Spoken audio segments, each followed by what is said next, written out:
अब ये सिर्फ एक स्कैन है, बहुत सारी टेस्ट होती है, इसको हम कहते हैं PET scan, positron emission tomography scan.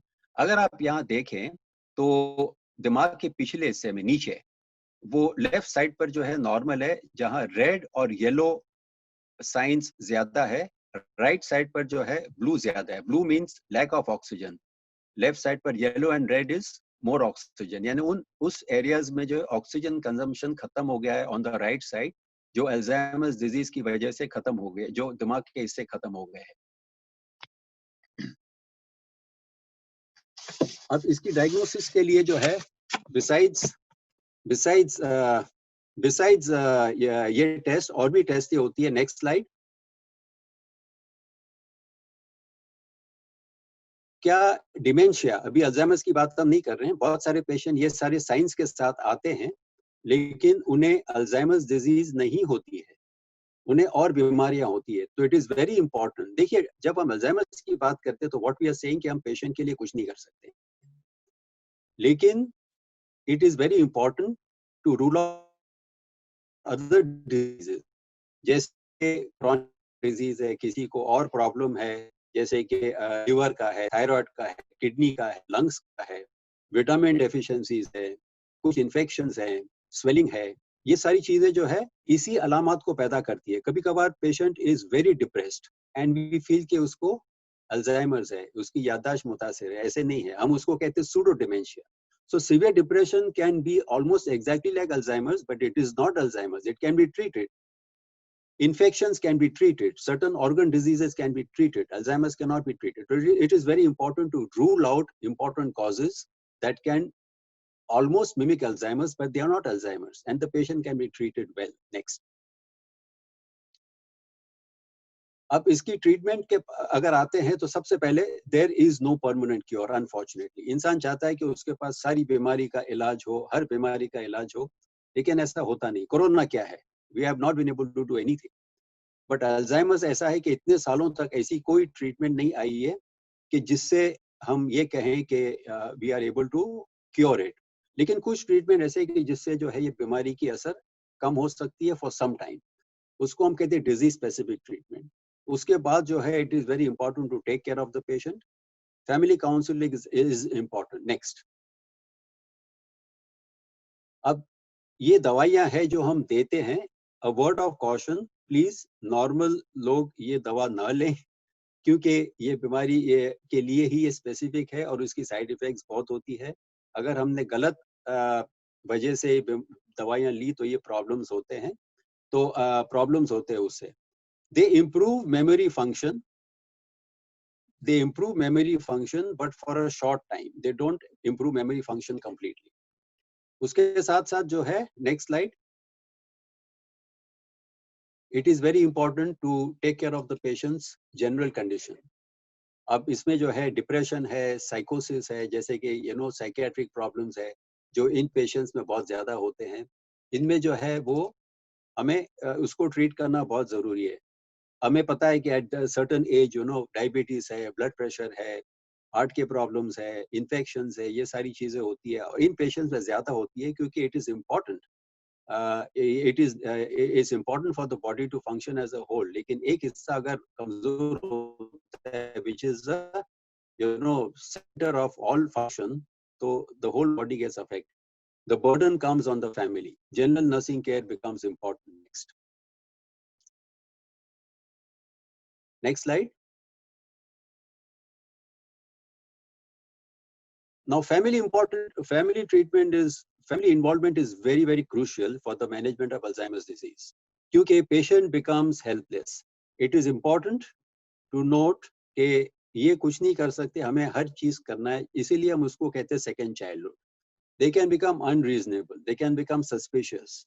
अब जैसे कि हम जब छोटे थे तो बुजुर्गों ने हमारा ख्याल किया था और हम जाहिर है कि शरारत करते थे, we were unreasonable, but they were patient with us.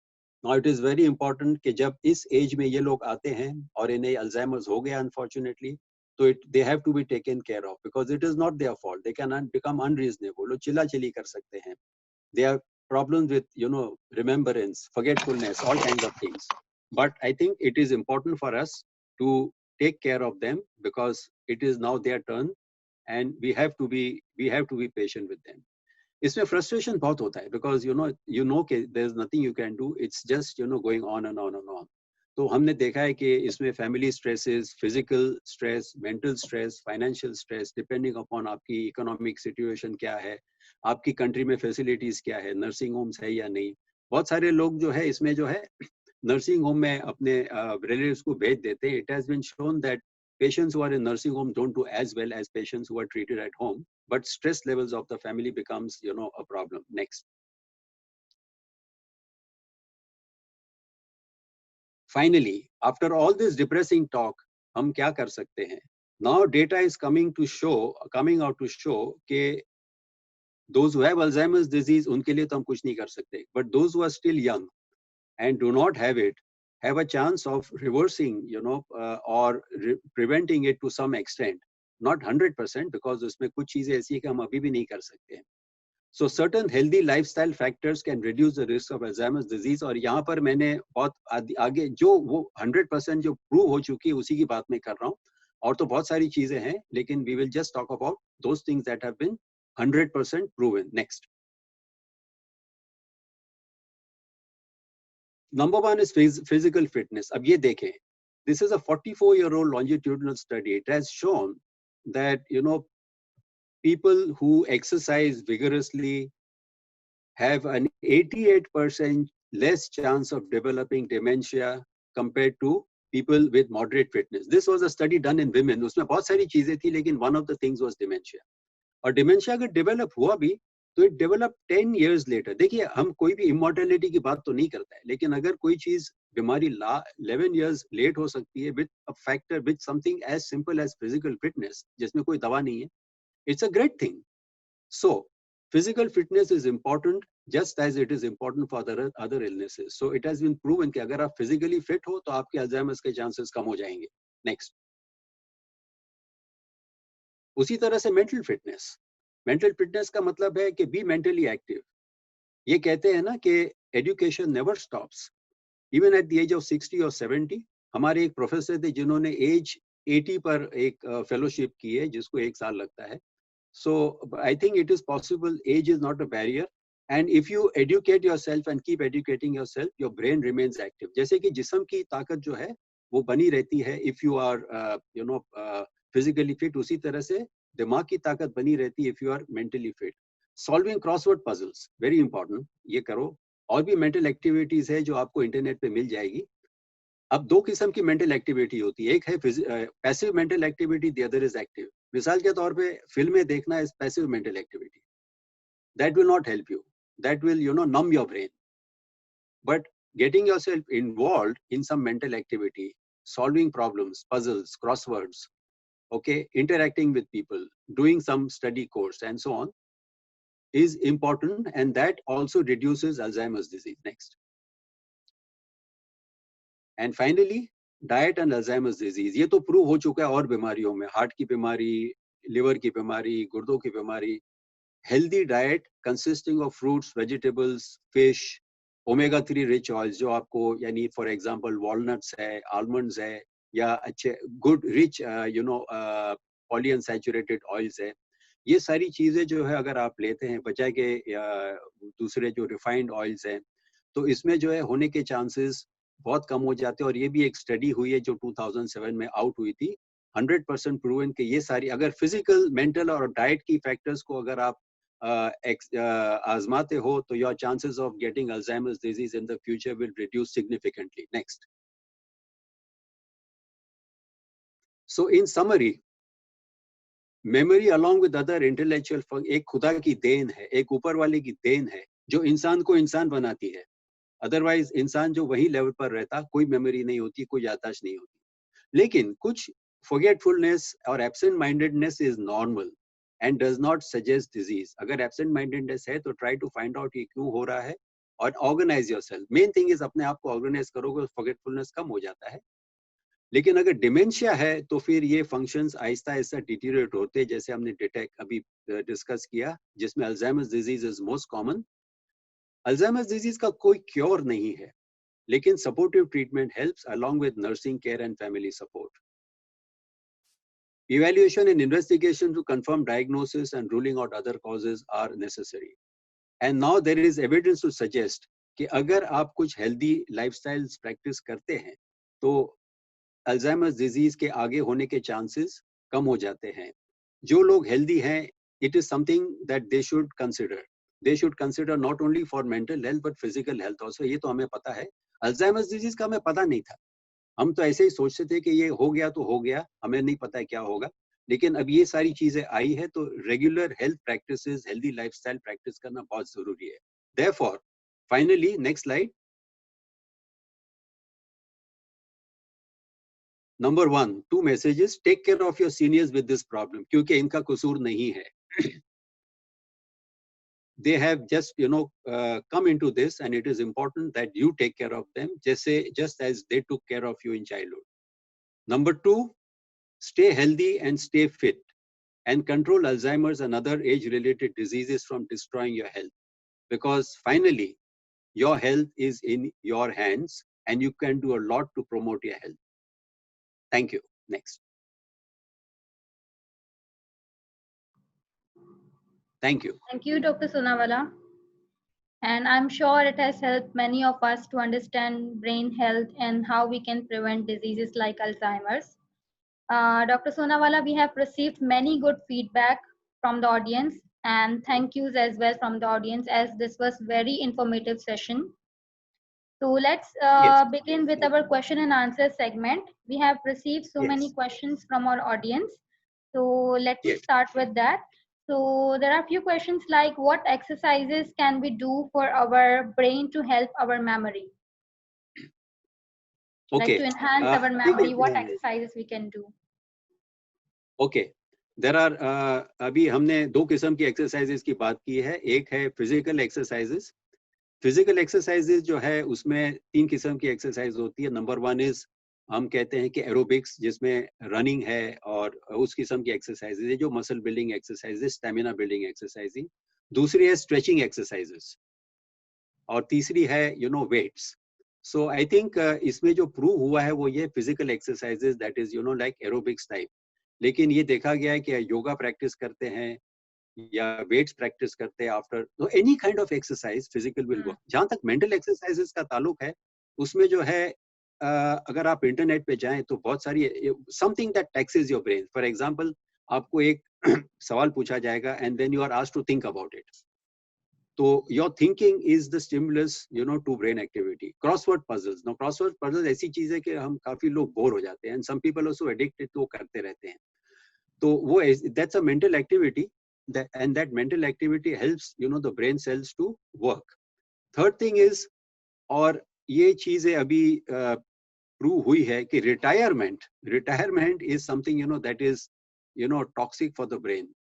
You can retire from your work, but you should not retire from activity. After you retire, involve yourself in some kind of physical and mental work. So number 1, crossword puzzles. Number 2, there are certain mental exercises that are available on the internet that helps you, encourages you to solve problems. Number 3, going on with your education. Number 4, keep doing work, that involves physical as well as mental, mainly mental involvement. These are all some of the mental exercises. अब ऐसी कोई एक exercise नहीं कि जो आप करें और आपको उससे फायदा हो. लेकिन all of these exercises will help. So these are mental exercises and these are physical exercises. तो डॉक्टर, एक और क्वेश्चन है हमारे पास ऑडियंस से कि क्या हम लोग जब वॉक करते हैं, walking can help in reducing these kind of diseases, और कुछ माइंडफुल एक्सरसाइजेस की अगर हम लोग एग्जांपल्स शेयर कर सकें ऑडियंस के साथ. गुड. जहां तक वॉकिंग का सवाल है, यानी एक तो है टहलना. टहलना इज नॉट गुड रियली. हम कहते हैं ब्रिस्क वॉक. ब्रिस्क वॉक ऐसी वॉक के जहां आपकी जो हार्ट रेट जो है वो तेज हो. और जाहिर है कि अगर हम बहुत यंग हो तो इसमें जॉगिंग और ये सारी चीजें, फास्ट रनिंग हो सकती है. जहां तक एडल्ट्स होते हैं तो fast walking itself is good. और फास्ट वॉकिंग से जो है वो वही आपका जो है ऑक्सीजन कंजम्पशन और oxygen availability to the brain and the rest of the body increases. तो वॉकिंग कहने का मतलब है कि आप जितना फास्ट वॉकिंग कर सकते हो इतना फास्ट वॉकिंग करें. अब जहां तक मेंटल एक्सरसाइजेस का ताल्लुक, अगर मैं आपको एक सिंपल सा एग्जांपल दूं, तो कोई भी पेपर आप पिकअप करें कि वहां पर जो क्रॉसवर्ड पजल्स हैं उसको आप सॉल्व करना शुरू करें. So this is a very simple thing that is available everywhere. जहां तक दूसरी मेंटल एक्सरसाइजेस है, I would encourage you to go on the internet. सिर्फ आप टाइप करें. ये इतनी एक्सरसाइजेस है कि इसको हम यानी it's not possible to remember everything. Just type करें mental exercises for brain health, और आपको कुछ एक्सरसाइजेज मिलेंगी. Most of the exercises are all free. कुछ पेड कोर्सेज होते हैं लेकिन वहां जाने की जरूरत नहीं है. और एक्सरसाइज की एक ही बुनियाद है, there is only one basis, trying to stimulate your mind to think. यानी आप सोचें. अगर जैसे फॉर एग्जांपल आपको यहाँ इस रास्ते से उस रास्ते पे जाना है, ये प्रॉब्लम हुआ, ये प्रॉब्लम हुआ, ये, अब आप क्या करोगे? तो आपने सोचना है, आपने सोचना है, आपने सोचना है. उसी तरह से मीटिंग्स होती हैं जहाँ पर इस तरह से आपको एक प्रॉब्लम दिया जाता है and you are encourage to solve the problem giving your own innovative solution. तो ये सारी मेंटल एक्टिविटीज हैं. तो I think these are the mental activities that will help you. Okay, एक और क्वेश्चन है डॉक्टर कि अल्जाइमर के क्या कॉजेस हैं और क्या ये बच्चों को भी अफेक्ट हो सकता है? ऑल्सो जो स्क्रीन टाइम होता है बच्चों का, सो उससे भी क्या अल्जाइमर्स आगे जाकर डेवलप हो सकता है बच्चों के अंदर? हाँ, ये सारे इंपॉर्टेंट क्वेश्चंस हैं. सबसे पहले जो है अल्जाइमर्स डिजीज जो है वो is a disease of the elderly. ये अक्सर आफ्टर एज 60-65 पाई जाती है. ये देखा गया है कि हमारी सोसाइटी में, जो हम हमारी सोसाइटी का मतलब है कि साउथ ईस्ट एशिया है या अरब वर्ल्ड है, वहाँ पर डिमेंशिया जल्दी से जल्दी डेवलप होता है because our health status is very poor. हमारे यहाँ डायबिटीज, ब्लड प्रेशर, स्ट्रोक्स इतने कॉमन होते हैं कि वो दिमाग की ताकत को पहले ही कमजोर कर चुके होते हैं. लेकिन basically it's a disease of the elderly, number one. Number two, कुछ बीमारियां ऐसी होती है कि जो Alzheimer's disease can come at the age of 20-21. एक ऐसी बीमारी है जिसको हम कहते हैं डाउन सिंड्रोम. डाउन सिंड्रोम ऐसी एक बीमारी है कि जहाँ यानी सारा जिस्म जो है बहुत जल्दी एज होता है. और एक ये आपने फिल्म देखी होगी, मुझे नाम याद नहीं है, जो हमारे फेमस एक्टर है उनके बेटे ने किया था, जिसमें जो है वो बच्चा जो है बहुत एज जल्दी हो जाता है. तो this is again another unfortunate कि जहाँ ये बीमारी जो है वो बहुत जल्दी आती है, वरना वरना बच्चों में नहीं आती. Number one. नंबर टू, एक और सवाल का हिस्सा था कि screen time. Screen time is not good. लेकिन स्क्रीन टाइम से क्या अल्जाइमर्स डिजीज डेवलप होती है? ऑनेस्टली मैं आंसर दूंगा कि अभी ये प्रूव नहीं हुआ है कि इससे क्या होता है. लेकिन हमें पता है कि इससे नुकसान होता है अगर बहुत ज्यादा स्क्रीन टाइम हो. तो बहुत ज्यादा स्क्रीन टाइम हो, आगे चलकर क्या होगा 20 साल के बाद, 30 साल के बाद, 40 साल के बाद, we don't know. We generally advise patients to restrict passive screen time. Passive screen time का मतलब है कि देखिए, एक तो ये अगर अपना यानी प्रॉब्लम सॉल्व करते हैं, स्कूल का लेसन कर रहे हैं, वो that is active screen time. लेकिन अगर सारा दिन बैठकर मूवीज देखते हैं तो that is passive screen time. So screen time भी हो और passive screen time. Now this is dangerous.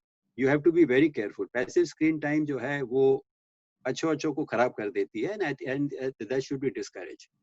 But we don't have any information कि आगे चलकर इससे अल्जाइमर्स होता है या नहीं. इसमें कोई इस वक्त हमारे पास जवाब नहीं. तो इसी के रिलेशन में, इसी के लिंक में एक और क्वेश्चन हमारे पास आया है कि अभी जो हमारे पास करंट चैलेंजिंग एनवायरनमेंट है और इतनी ज़्यादा स्ट्रेसफुल लाइफस्टाइल है, सो क्या अभी हमारी जो जनरेशन है उस पर इस चीज़ का इम्पैक्ट होगा और आगे जाकर like in 50s and 60s क्या उनको अल्जाइमर्स डेवलप होने के चांसेस हो सकते हैं? नहीं नहीं नहीं नहीं नहीं नहीं, please please don't worry, don't worry. देखिए, नंबर वन मैं थोड़ा सा डाइग्रेस होता हूँ. Stress is an important part of life. अगर आपके पास कोई भी स्ट्रेस नहीं है लाइफ में तो आगे चलकर जो है आप यानी डेवलप नहीं होंगे. कुछ हद तक स्ट्रेस जरूरी है to train you up. Okay, it's over stress that is important. और ओवर स्ट्रेस जो अगर होते तो फिर यानी प्रॉब्लम्स होती है. तो स्ट्रेस जो है उसको आप स्ट्रेच की तरह समझें. कुछ हद तक अगर आपने स्प्रिंग को स्ट्रेच किया तो it will rebound with better force. तो कुछ हद तक stress is important because it gives you power. अगर बहुत स्ट्रेच किया अपने आप को तो वो स्प्रिंग खराब हो जाएगी. So over stress is the problem. Number two, देखिए देयर आर टू थिंग्स. एक तो है जो हम कहते हैं उर्दू में मसला, प्रॉब्लम, और दूसरा है टेंशन. देखिए, प्रॉब्लम से कोई नहीं बचेगा. आज कोरोना है, अब कहते हैं कि और भी प्रॉब्लम्स आएंगे, और भी इश्यूज होते हैं, जलजले होते हैं, अर्थक्वेक्स होती है, स्टॉर्म्स आते हैं, फ्लड्स आते हैं, कोरोना आया है, आगे चलकर पता नहीं क्या. ये सारे उसको हम अगर क्लासीफाई करें, देखिए मेंटली कि दीज आर प्रॉब्लम्स, दिस उसको हम कहेंगे मसला. तो मसला होना जो है आपके हाथ में नहीं है, मसला जो है होगा, आज भी है, पहले भी था, और हम कहते हैं इंशाल्लाह कल भी होगा। कितने मसले होना आपके हाथ में नहीं है, कितना टेंशन लेना आपके हाथ में है। तो आपको सोचना होगा कि इससे कोई क्या फायदा है। से फॉर एग्जांपल, एक patient, I am sorry, I just take 1 minute to quote this example. एक पेशेंट जो है वो कराची से दुबई गए थे, वो हमें कह रहे थे 18 करोड़ रुपए लेकर, 18 करोड़ रुपए लेकर, ये 10 साल पहले की बात है। और जब वो ग्रेट डिप्रेशन आया उस वक्त ही came back to Karachi with 3 crore, यानी 15 करोड़ का नुकसान हुआ उनको। लेकिन जब मेरे पास आए तो ही वाज काम। वो कह रहे थे कि डॉक्टर साहब क्या हो गया, ये मेरी तो अमानत नहीं थी, ये ऊपर वाले ने दी है, उसने ले ली है। तो मुझे तो, मेरे हाथ है, पाँव है, बीबी है, बच्चे हैं, मुझे तो कुछ नहीं हुआ है। ऑलराइट, ठीक है, वो चला गया, जैसे मैं चला जाऊंगा एक दिन। अब उसको हम कहते हैं कि ही फेस द प्रॉब्लम, जो था मसला, लेकिन टेंशन उसने नहीं लिया। उसी तरह से जो है, अगर किसी के 10,000 रुपए गुम हो जाते हैं तो 3 रात तक नींद नहीं आती है। तो मसला छोटा है, टेंशन ज्यादा है। अब ये पहले जो शख्स थे उनका मसला बहुत ज्यादा था, हम समझेंगे, लेकिन उन्होंने टेंशन नहीं लिया। सो द पॉइंट इज कि जितना टेंशन लोगे इतना आप अफेक्ट होगे, जितने मसले होंगे उससे कुछ नहीं होगा। As it all depends on how you take it. अब कोरोना का मसला जो है, उसमें जो आपने प्रिकॉशंस लेने हैं, आपने इमोबिलाइज नहीं होना है उसकी वजह से। तो this is the difference between tension और स्ट्रेस। अगर मुसलसल स्ट्रेस रहा फॉर योर होल लाइफ तो आगे चल के प्रॉब्लम्स होंगे। कोई भी स्ट्रेस रहा, उसको अगर आप सॉल्व करते तो आगे चल के प्रॉब्लम नहीं होगा। In fact it makes you stronger. Next. एक और क्वेश्चन है कि ओल्ड एज के अंदर नॉर्मली जो ओल्ड एज पीपल होते हैं वो रिपीटेडली जो पुराने इवेंट्स होते हैं उनको रिपीट करते रहते हैं, बातों को रिपीट करते रहते हैं। तो इज दिस नॉर्मल, या आप उनकी एज के लिहाज से नॉर्मल है, या is this some kind of disorder और something? Very good question, very good question. Let me tell you, देखिए मेमोरी जो है ना, वो इसकी यानी शॉर्टेज ऑफ टाइम की वजह से मैंने इसके, there are two kinds of memory, one is recent memory, the other is past memory. अब जो पास्ट मेमोरी जो है ना हमारी, वो बिल्कुल दिमाग के अंदर ऐसी यानी जमी हुई है कि उसको निकालना मुश्किल है। लेकिन रीसेंट मेमोरी जो है वो यानी जल्दी से चली जाती है। से फॉर एग्जांपल, किसी भी बुजुर्ग को पूछे कि आप, जैसे कि पाकिस्तान में पूछते कि पार्टीशन के वक्त आप कहाँ थे, हाँ वो खिल उठते, हाँ मैं उस गांव में थी, उस जहाँ थी, ये दरख्त था, ये मेरे पड़ोसी थे, ये था, वैसे था। तो इनको पूछे भाई आज दोपहर को खाने में क्या लिया आपने, हैं? क्या लिया, उनको याद नहीं होगा। सो द पॉइंट इज के पास्ट मेमोरी इतनी अच्छी इनग्रेन्ड होती है, और इनकी रिसेंट मेमोरी जो है इतनी कमजोर होती है कि वो माजी में चले जाते हैं, माजी में चले जाते हैं, माजी में चले जाते हैं। अगर किसी को पूछो Jack and Jill went up the hill, तो कोई नहीं, आप में से भी कोई नहीं भूलूंगा, मैं भी नहीं भूलूंगा। लेकिन we forget recent things. So this is a quality of the brain. Past issues, past memories are very well retained, और recent memory जो affect होती है अगर किसी में बीमारी हो। एक और क्वेश्चन हमारे पास है कि नाइट, जो लोग नाइट जॉब्स करते हैं, नाइट शिफ्ट वाली जॉब्स करते हैं, तो उनके क्या चांसेस ज्यादा होते हैं अल्जाइमर्स डेवलप करने के? ऐसा प्रूव नहीं हुआ है। The more important thing is sleep. Sleep का मतलब है कि क्या आप जो है वो सही नींद लेते हो या नहीं। अगर आप जो है नाइट शिफ्ट कर रहे हो और दिन के वक्त आप अपने 6, साढ़े 6, 7, साढ़े 7 घंटे, 8 घंटे, जो भी आपकी नींद की रिक्वायरमेंट है, देखिए हर इंसान अलग है। So you have to determine कि आपको कितनी नींद की जरूरत है। तो अगर वो लेते हैं तो there is no evidence to show कि आप उससे यानी नींद की कमी से या नाइट शिफ्ट से आप मुतासिर हो गए और उससे आपकी जो है प्रॉब्लम बढ़ जाएगी। हाँ, जो लोग डे कभी करते कभी नाइट करते, लेकिन their system does not get used to day and night, night and day, day and night, night and day, उनमें प्रॉब्लम हो सकता है। हालांकि ऐसा भी कुछ, जब तक आपकी नींद जो है सही मिलती है, चाहे दिन में हो चाहे रात में हो, तो कोई प्रॉब्लम होने के चांसेस नहीं है। अगर आप नींद नहीं लेते हो, अब सारा हर वक्त रात को ही सोओगे, लेकिन अगर आप 5 घंटे सोओगे instead of your requirement of 7 hours, तो ये एक, हम उसको कहते हैं स्लीप डेफिसिट, और वो सारे जिस्म को मुतासिर करती है, including the heart, the lungs as well as the brain, mainly the heart and the brains. Doctor, एक मेन क्वेश्चन हमारे पास ये आया है कि अल्जाइमर्स और फॉरगेटफुलनेस में क्या मेन डिफरेंस है, या अल्जाइमर्स और डिमेंशिया में क्या मेन डिफरेंस है? लाइक दोनों क्वेश्चंस इस तरीके से अच्छा, वापस हाँ, आए। मैं सेकंड क्वेश्चन आंसर, देखिए डिमेंशिया जो ना, उसको हम अगर एल्जेब्रा के तौर पे या समझे, dementia is a big description, जिसमें अल्जाइमर्स डिजीज है, जिसमें स्ट्रोक्स है, जैसे मैंने बताया, जिसमें हेड इंजरीज है, जिसमें इन्फेक्शंस है, ये सारी चीजों से जो है दिमाग मुतासिर होता है, तो उसको हम कहते हैं डिमेंशिया। अब Alzheimer's is one kind of dementia. Number 2, जो पहला सवाल था फॉरगेटफुलनेस। अब फॉरगेटफुलनेस हमने या कुछ हद तक डिस्कस किया। फॉरगेटफुलनेस जो है उसको हम कहते हैं भुलक्कड़पन। भुलक्कड़पन जो है वो नॉर्मल है, ये हर किसी से में होता है। कुछ लोगों को ज्यादा होता है, कुछ लोगों को कुछ कम होता है। मैंने कहा ना कि साइंटिस्ट जो होते हैं, साइंटिस्ट होते हैं, वो भूल जाते हैं, लेकिन they are intelligent, they are intelligent. अगर आपके पास 10 काम है, अगर आप फॉरगेट कर लेते हो, तो that is not your fault, you know. This is called forgetfulness. Please इसको हम यानी ये this is one take home message, अगर आप ले जाओगे तो I will be very happy. Forgetfulness is not an illness. Forgetfulness अगर है तो आपने उसको एक्सेप्ट करना है and try to do things that will, for example, help you reduce forgetfulness. The most important, जैसे कि एक चेक लिस्ट है। अगर आपको पता है कि आपको आज के दिन क्या करना है, रात को बैठ के एक लिस्ट बनाए, चाहे 4 चीजें हो चाहे 15 चीजें हो। अगर आप मार्केट में जा रहे हो तो अपने ब्रेन पर रिलाई नहीं करें। अगर आपको चाहे पता है कि आपको 4 चीजें लेनी है, प्लीज नोट कर लें। सो थिंग इज, जैसे कि इफ यू ऑर्गेनाइज योरसेल्फ तो forgetfulness will go down. If you take good sleep, forgetfulness will go down. अगर आप मल्टीटास्किंग बार बार नहीं करोगे तो forgetfulness will go down, and so on. और कुछ ऐसे लोग होते हैं कि देखिए, मेरे एक फ्रेंड थे, उनको टेलीफोन नंबर्स इतने अच्छी तरह से याद रहते थे। उन्हीं का मैंने एग्जाम्पल दिया था। उनको कभी हमने पूछा कि आपके बेगम ने ये क्या कलर का कपड़े पहने थे, नंबर याद है लेकिन कपड़े क्या पहने थे उनको याद नहीं है, से फॉर एग्जाम्पल। तो पॉइंट इज कि कुछ आपकी वीक पॉइंट्स है, उसको फिर आपने एक्सेप्ट करना है। But forgetfulness is not disease. ये मेरे फ्रेंड जो है वो यानी उनको डिमेंशिया नहीं था, बस वो उनकी जो न्यूमेरिकल मेमोरी अच्छी थी, कलर मेमोरी इतनी अच्छी नहीं थी।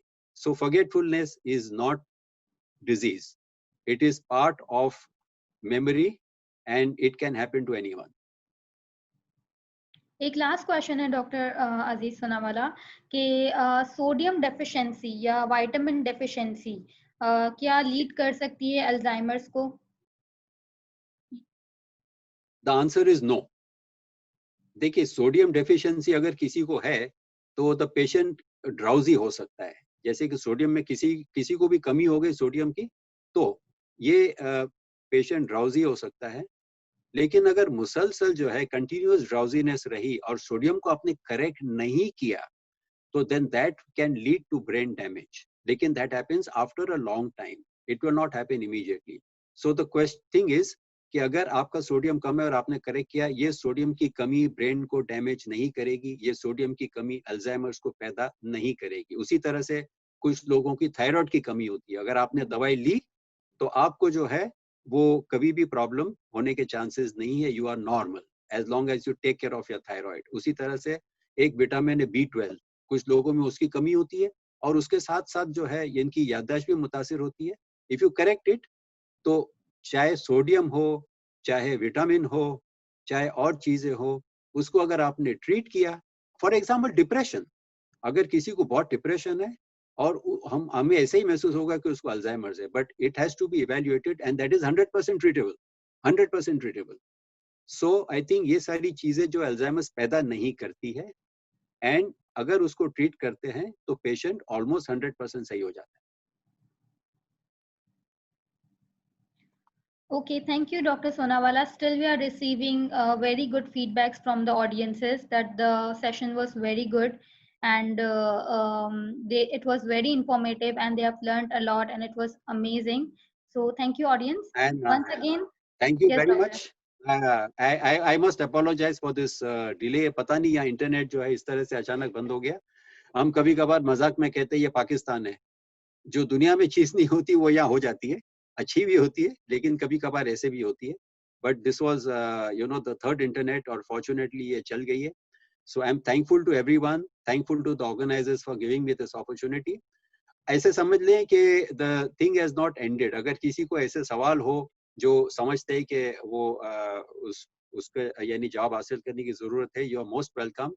थ्रू द हेल्थ पोर्टफोलियो आप मुझे जरूर क्वेश्चन कर सकते हो and I will try my best to answer. Okay, doctor. So once again, thank you, Dr. Sonawala, for an insightful session. No matter what age you are, brain health matters. So the choices you make today can help you have a healthier brain tomorrow. As we conclude today's session, we would like to remind everyone to download the IIUAE mobile app. This app allows you to access community information and updates on health advisories, economic updates, and community programs. Furthermore, we are regularly uploading relevant content on our microsite, the.smiley. Select UAE as your country to be able to access all the latest programs, health information, and economic updates. Please join us for the next episode of Health and Wellness series on 15th of August at same time. We would like to thank the organizing team for their time and contribution, and a big thank you to all of you for attending our today's session. Thank you so much. Shabba khair and stay safe. Thank you, doctor, for your time. You're welcome. Thank you.